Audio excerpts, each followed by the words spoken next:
भगवान शंकर पर चढ़ा हुआ जल, शिवजी पर समर्पित किया हुआ जल, थोड़ा सा जल उसमें से बचा हुआ शिव मंदिर से लाया हुआ कुंडकेश्वर महादेव के नाम का जल पीपल के वृक्ष के नीचे चढ़ा देने पर किसी भी ग्रह, चाहे शनि बेकार चल रहा हो, चाहे राहु बेकार चल रहा हो, चाहे केतु बेकार चल रहा हो, चाहे बुध हो, चाहे बृहस्पति हो, कोई भी ग्रह, नवग्रह में से कोई भी ग्रह अगर आपका बेकार चल रहा है, अपने शिव मंदिर में गए, शंकर जी पे चढ़ा हुआ, शंकर जी पे जल समर्पित करा, उसी कलश में थोड़ा सा जल बचा लीजिए और वो जल अगर आपने पीपल के दे दिया है कुंडकेश्वर महादेव के नाम से, ग्रह अपने आप अनुकूल होने लगे। शनि महाराज का भी पांव टूट गया था, टूटा था कि नहीं टूटा था? जो अपनी माता संध्या को लात मारी थी, शनि महाराज ने लात मारी तो पांव टूट गया। शनि महाराज की आंख में आंसू, देवर्षि नारद के पास है, नारद जी मेरा पांव टूट गया, मैंने अपनी मां को लात मारी। नारद जी बोले तू तो द्रोषी है, तूने अपनी माता को लात क्यों मारी? कुछ करिए। कोई देवता नहीं अपनाया, तब भगवान नारद जी ने कहा शंकर जी के शिवलिंग की स्थापना कर, उसकी पूजन कर। जहां काशी विश्वनाथ के मंदिर आप लोग जाते हो, जिस विश्वनाथ का दर्शन करते हो, ये काशी का विश्वनाथ का प्राण प्रतिष्ठा शनि महाराज ने करी थी। शनि महाराज के हाथ का शिवलिंग है और शिवलिंग की स्थापना कर कर शनि महाराज ने भगवान शंकर से मांगा। शिवजी प्रकट हुए, मांगो शनि तुमको क्या चाहिए? शनि महाराज ने कहा मेरा पांव टूट गया, आप कृपा करिए। भगवान शंकर ने कहा शनि तूने मेरा भजन करा है, जा तेरा पांव तो जुड़ेगा पर पांव में थोड़ी लचकता तेरी बनी रहेगी। दुनिया के लोगों को शनि लगता है और शनि को शंकर लगता है। दुनिया के लोगों को शनि लगता है, शनि को शंकर। इसलिए आज भी नियम है कि काशी विश्वनाथ का नाम लेकर एक काजल की डिब्बी को लीजिए। अगर किसी को शनि लग गया हो, कोई प्रॉपर्टी का काम कर रहे हो, कोई व्यापार करते हो और व्यापार नहीं चल रहा, बहुत अड़चने आ रही है, कोई ना कोई परेशानी पे परेशानी आ रही है, एक काजल की डिब्बी लो, काजल की डिब्बी लो, काशी विश्वनाथ का नाम लो और 21 बार उतारो और उतार कर किसी पेड़ के नीचे तक खड्डा खोद कर उसको दबा दीजिए। आपका काम यूं सफलता की ओर बढ़ना चालू हो जाएगा। शनि की कुदृष्टि समाप्त, 7.5 ढैया समाप्त। तो शिव महापुराण की कथा बड़ा सुंदर बात कहती है कि जीवन में कितनी भी तकलीफ हो, कितना भी कष्ट हो, कितना भी दुख हो, जब हम एक बेलपत्र लेकर भगवान शिव को समर्पित करने के लिए जाते हैं और दिल से, हृदय से, भाव से जब एक बेलपत्र समर्पित करते हैं और एक लोटा जल अशोक सुंदरी पर चढ़ाने के बाद हम देवदिव्य महादेव को जब समर्पित करते हैं तो ये निश्चित है हमारे दुख, हमारी तकलीफ, हमारे कष्ट को मेरा शंभु काटता जरूर है, ये निश्चित था।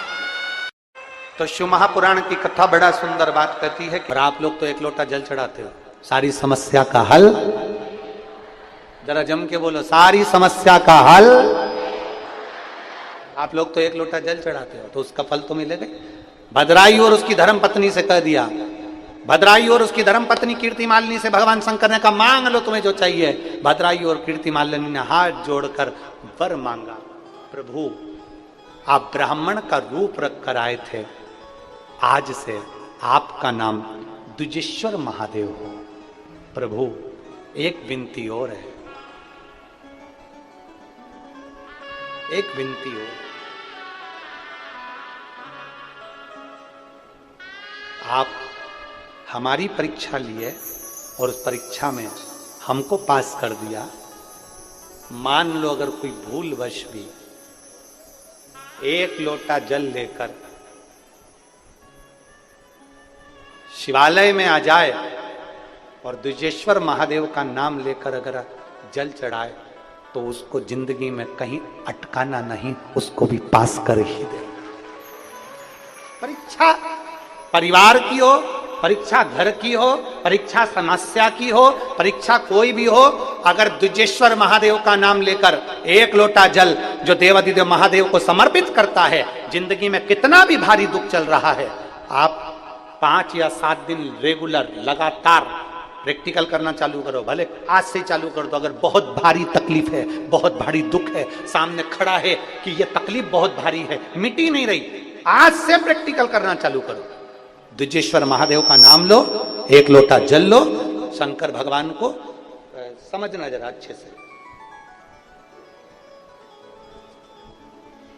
जैसे ये शिवलिंग, ये जलाधारी, ये जलाधारी का भाग, द्विजेश्वर महादेव का नाम लेकर जो जल चढ़ाया जाता है वो यहां से चालू होता है, जहां से पानी बहकर नीचे जाता है ना, जहां से पानी बहकर नीचे जाता है तो यहां से जल चढ़ाना प्रारंभ होता है द्विजेश्वर महादेव का।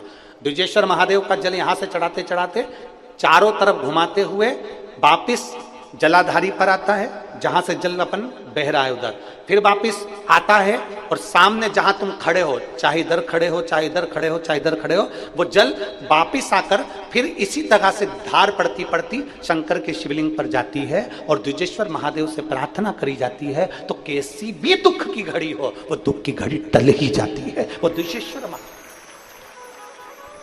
एक बार सभी लोग नाम का उच्चारण करेंगे, बोल द्विजेश्वर महादेव की। द्विजेश्वर महादेव के नाम का उच्चारण एक बार आप करिए, बोलो नाम, द्विजेश्वर महादेव।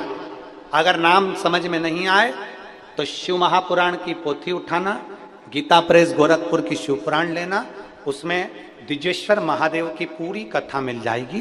द्विजेश्वर महादेव के नाम का उच्चारण करिए। भगवान शिव का एक अवतार द्विजेश्वर महादेव। द्विजेश्वर जिस समय दुख की घड़ी चल रही हो, तकलीफ की घड़ी चल रही हो, कष्ट की घड़ी चल रही हो, बहुत तकलीफ हो जीवन में चल रही हो,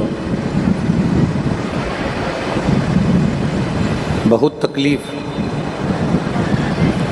जब जिंदगी में चल रही हो, उस समय पर 2 बेलपत्र और 2 पुष्प,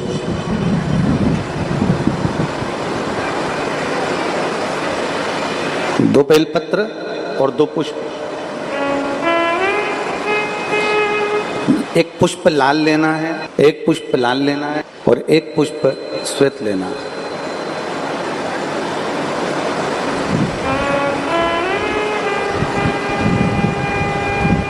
जो लाल पुष्प वाला बेलपत्र है उसको अशोक सुंदरी वाली जगह पर समर्पित करना।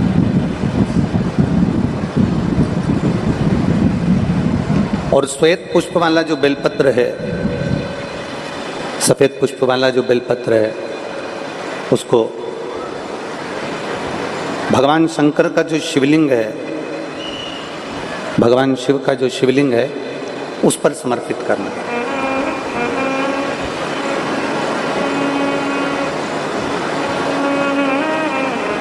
एक जो लाल बेलपत्र, लाल पुष्प का जो बेलपत्र है, लाल पुष्प वाला जो बेलपत्र है, लाल पुष्प का जो बेलपत्र है वो बेलपत्र अशोक सुंदरी वाली जगह पर, और श्वेत पुष्प का जो बेलपत्र है वो सफेद पुष्प वाला बेलपत्र भगवान शंकर के शिवलिंग पर समर्पित कर।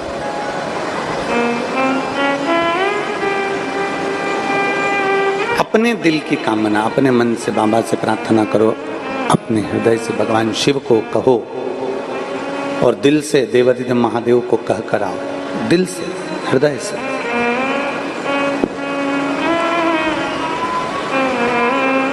जब दिल से बाबा देवादिदेव महादेव से कहोगे, हृदय से जब भगवान शंकर से प्रार्थना करोगे तो देवादिदेव महादेव सुनेंगे जरूर। शिव महापुराण की कथा कहती है कि विषम परिस्थिति में, तकलीफ की घड़ी में, विषम परिस्थिति में, तकलीफ की घड़ी में, कष्ट की घड़ी में, विषम परिस्थिति में प्रयास करो कि हम शंकर और पार्वती, शिव और पार्वती को पुकारें। विषम परिस्थिति हम भगवान शंकर और पार्वती जी का स्मरण करें। विषम परिस्थिति में हम देवादिदेव महादेव और माता पार्वती का स्मरण करें। कई लोग कहते हैं कि गुरुजी हम शिव जी को जल चढ़ाते हैं और देवादिदेव महादेव को जल चढ़ाते हैं, तो क्या पार्वती जी को भी जल चढ़ाने जाना पड़ेगा?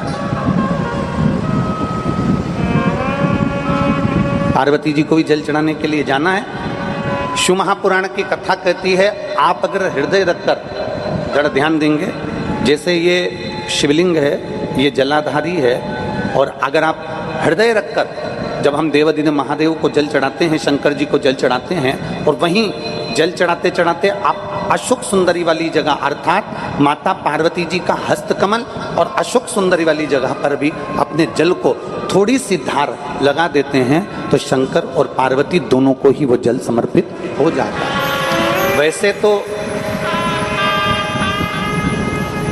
शिव महापुराण की कथा ये कहती है कि केवल एक देवादिदेव महादेव को जल चढ़ा देने से, शिव महापुराण की कथा कहती है केवल एक देवादिदेव महादेव को जल समर्पित कर देने से 33 कोटि देवता, चाहे फिर उसमें गणेश जी हों, कार्तिकेय जी हों, जगदम्बा अम्बा हो, चाहे नवग्रह देवता हो, चाहे पंचलोकपाल हो, षोडश मातृका हो, 64 योगनिया हो, सारे देवी देवता उस शंकर भगवान के शिवलिंग में विराजमान हैं। तो शिव महापुराण की कथा कहती है, जब हम एक लोटा जल, जैसे हमने दूसरे दिन की कथा में एक बात कही थी कि अपने पितृदेव, अपने कुल देव, अपने ग्राम देव, अपने स्थान देव, अपने नगर देव, किसी भी देवता का अगर हम स्मरण कर रहे हैं और हमको नहीं मालूम कि हमारा कुल देवता कौन है, हमें नहीं मालूम हमारी कुल देवी कौन है, हमें नहीं मालूम हमारे पितृ कौन है, हमें नहीं मालूम कि हमारे स्थान देवता कौन से हैं, हमें नहीं मालूम कि हमारे खेड़े के देवता कौन से हैं, तो शिव महापुराण की कथा कहती है एक लोटा जल जब हम देवादिदेव महादेव को समर्पित करते हैं तो सारे देवताओं को वो जल प्राप्त हो जाता है और सारे देवता मिलकर हमारा कल्याण कर देते हैं। एक नियम जो विश्वनाथ मुनि ने अपनी धर्म पत्नी को बताया है, 7 नदियों का जल, 7 सरोवर नहीं, 7 पवित्र नदियों का जल, हृदय की बात, एकांत 7 नदियों का जल रखकर 7 बेलपत्र के ऊपर 7 नदियों का जल, एक बेलपत्र ली, उसके ऊपर एक कटोरी में, एक बाटकी में, एक पात्र में एक नदी का जल, दूसरी बेलपत्र ली, दूसरी कटोरी में फिर जल, फिर तीसरी में बाबा की आराधना कर कर, शिव से विनती कर कर, भगवान शंकर के नामों का 108 नामों का जाप कर कर, श्री शिवाय नमस्तुभ्यम कर कर एक कटोरा जहां से पानी बहकर नीचे आता है वहां लगा लीजिए और एक बेलपत्री को उठाकर शिव जी के शिवलिंग पर समर्पित करिए। समर्पित करते समय डंडी का मुख अशोक सुंदरी की ओर हो। अशोक सुंदरी का जगह मालूम है सबको? सबको मालूम है ना? अशोक सुंदरी की ओर मुख, अशोक सुंदरी फिर समझ गड़बड़ ना करिए।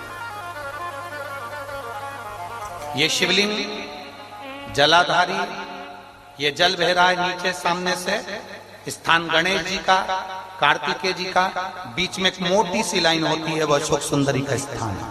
शंकर जी की 6 नंबर की लड़की अशोक सुंदरी। जब हम प्रयोग करेंगे एकांतेश्वर महादेव का, ये बेलपत्र जो हमने समर्पित करी है, डंडी का मुख अशोक सुंदरी की ओर हो, डंडी का मुख। आप बैठे कहां पर हो जल चढ़ाते समय?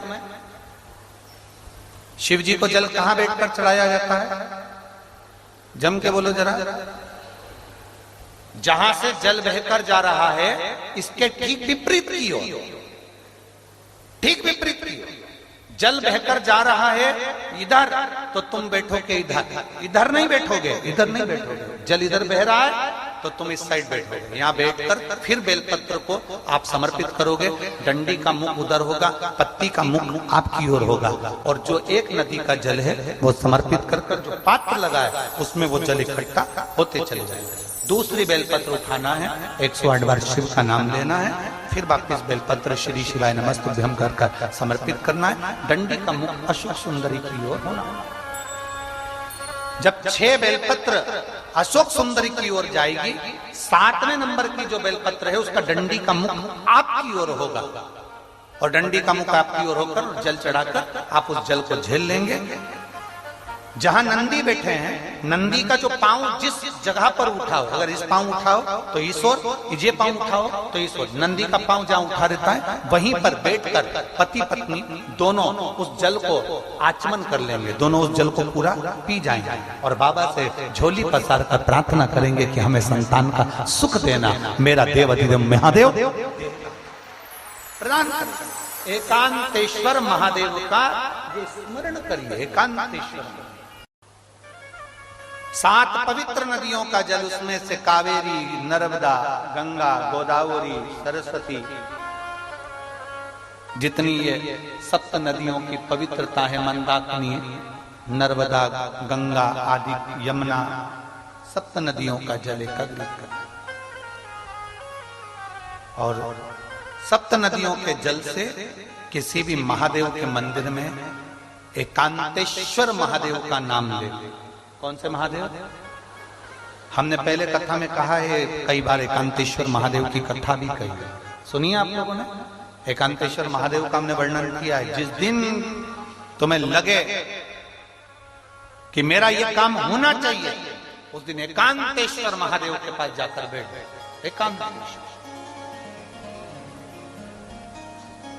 एकांतेश्वर महादेव मतलब बाहर मिलेंगे। ये लोग कहते हैं कि यहाँ नर्मदेश्वर महादेव है, कल हम गए थे दर्शन करने के लिए। इनका कहना है कि ये नर्मदेश्वर महादेव है, पर हमारा जो स्पर्श मात्र से हम जो समझते हैं, हमने ये जाना है कि ये जो धरा है, ये जो भूमि है तारा बाबा की जो कुटिया है, ये शहर से दूर होना चाहिए।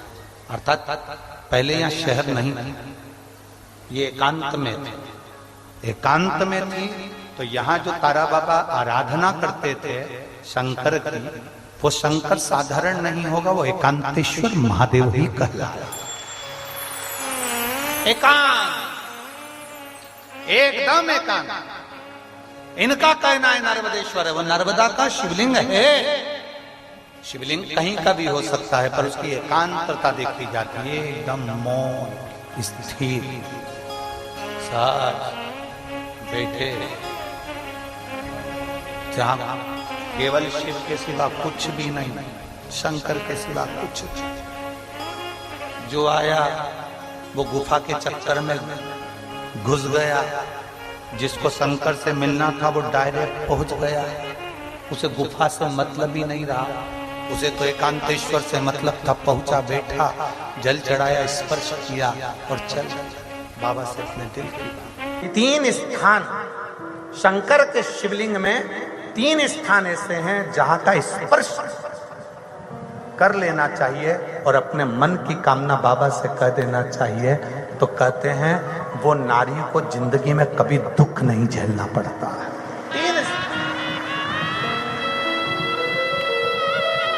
3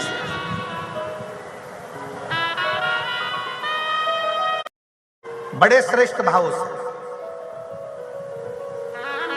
समझिएगा जरा। ये शिवलिंग है, यह जलाधारी है, ये उसका जल जाने वाला। इधर कार्तिकेय, गणेश कार्तिकेय का स्थान, बीच में अशोक सुंदरी का स्थान, ये माता पार्वती जी का हस्त कमल, ये भगवान शंकर का शिवलिंग। शिवलिंग के ऊपर जो एक एक बूंद पानी टपकता है कलश में से, वो शंकर जी की 5 लड़कियां, जया, विषहरा, शामली बारी, दौतली, देव। 3 स्थान मेरी जीजियों के लिए, मेरी बेटियों के लिए, मेरी माताओं के लिए। पहला, भगवान शंकर का जल जहां से गिरता है उस स्थान पर अपने हस्त कमल को लगाना। दूसरा, जो माता का कटी भाग, माता का हाथ, जो माता का सुंदर हस्त कमल है, उस हस्त कमल पर स्पर्श करना। और तीसरा, जहां से जल बहता है उसके ठीक विपरीत भाग में, उसके ठीक विपरीत भाग में जो माता पार्वती जी का हस्त कमल है, जहां जल बहता है उसके ठीक विपरीत भाग में उस स्थान का स्पर्श करना। अगर ये 3 स्थान ऐसे हैं, आप माता के, आप शिव जी के मंदिर में जा रहे हैं, भगवान शंकर के मंदिर में जाकर जल चढ़ा रहे हैं, शिव की अर्चना कर रहे हैं, तो 3 स्थान पर मात्र स्पर्श मात्र कर लेने पर, अपनी कामना कह देने पर स्त्री को कभी जिंदगी में दुख नहीं झेलना पड़ता। और कितना भी फिर एक प्रैक्टिकल, फिर एक प्रयास करो।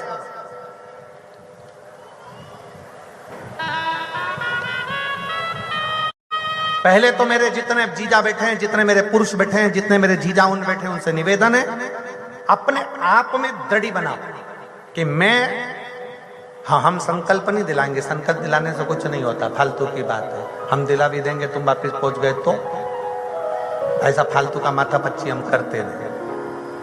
आप अपने मन से दृढ़ बनाओ कि मैं अपने बच्चों के लिए, अपनी पत्नी, अपने बेटों और अपने माँ बाप की इज्जत के लिए और अपने घर के बेटों को मुझे डॉक्टर बनाना है, इंजीनियर बनाना है, मुझे मेरे बेटे को कलेक्टर बनाना है। अपने बच्चों की जिंदगी बनाने के लिए आज से मैं मदिरा नहीं पीऊंगा, मैं दारू नहीं पीऊंगा, मैं नशा नहीं करूंगा। अपने घर के बच्चों को, अपने घर के एक संकल्प अपने भीतर आप स्वयं लीजिए। हम नहीं दिलाएंगे, हम ये फालतू काम, क्योंकि हमें मालूम है हम संकल्प दिला देंगे, तुम नहीं छोड़े तो बद्दुआ हमें लगे, का मतलब फालतू में। अगर किसी का तलाक हो रहा है, छूट रहा है, संबंध खत्म हो रहा है, तो आज भी महाराज श्री हरि और हर इन दोनों का साझा कर यदि नंदी से लेकर भगवान शंकर के शिवलिंग तक, नंदी से लेकर भगवान शंकर के शिवलिंग तक एक मौली जो लाल पीला धागा होता है ना, जिसको हाथ में बांधते हैं पूजन के टाइम पर, तो वो लच्छा, वो नाड़ा, वो मौली जो है, वो जो बांधने वाला है, नंदी का जो एक चरण खड़ा हुआ है, बाकी का चरण एक आगे का नीचे दबा हुआ है, पीछे का चरण भी दबा है, पर एक नंदी का चरण ऊपर है। उस चरण से लेकर भगवान शंकर के शिवलिंग तक एक सूत्र को बांधा जाए और उस सूत्र को 7 जगह पर बेलपत्र रखकर उठा लिया जाए, और उठाने के बाद में किसी भी बेलपत्र के वृक्ष के नीचे वो 7 बेलपत्र समर्पित कर वो धागा लेकर 7 परिक्रमा अगर बेलपत्र की करी जाए और जिससे संबंध टूट रहा है उसी से वापस प्रेम बढ़ाया जाए, तो वो स्मरण कर अगर 7 परिक्रमा उस धागे के साथ में कर हाथ में अगर बांधा जाए, तो कितना भी दम लगा ले कोई व्यक्ति तलाक हो ही नहीं सकता। स्नेह बढ़ेगा ही, प्रेम बढ़ेगा ही, वो टूट नहीं सकता, उसको तोड़ा नहीं जा सकता।